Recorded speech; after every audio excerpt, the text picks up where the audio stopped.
The defense says, hey, it's not Jackson who was the predator, it was Jackson who was the prey. And the alleged victim and his mother were the predators. They saw an easy mark, they saw a guy who liked young kids and wanted to be around them, and they saw the money. They had done it before, argued Mesereau. He brought to the stand newspaper editor Connie Keenan, who'd received a phone call from the accuser's mother. Her son was ill with cancer, and they were losing their house, and they were losing their car because of the medical expenses. Keenan felt sorry for the sick boy and eventually agreed to run a story. A few weeks later, the mother called again. She said, you know what, we didn't make enough money from the first story. Will you run another story? The mother's phone call prompted the reporter to carry out more research on the family. She was stunned and shaken to learn that the family was insured and their medical expenses had been covered all along. It gives me goosebumps. It does.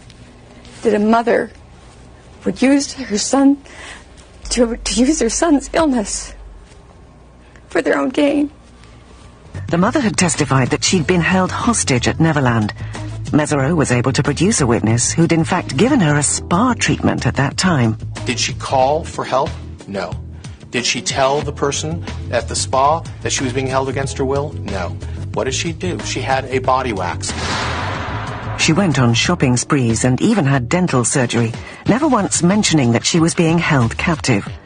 The defense knew that its attack on the mother would stick, thanks to the work of Chief Investigator Scott Ross. He'd uncovered a grifter scheme in which the accuser's mother taught her children how to con money from people.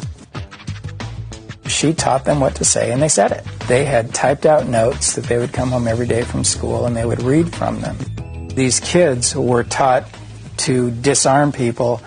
There was a consistent statement made by almost every witness that had dealings with the family that these kids would come up and greet them with a hug.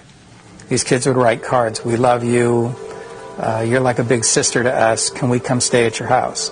This was a pattern that they had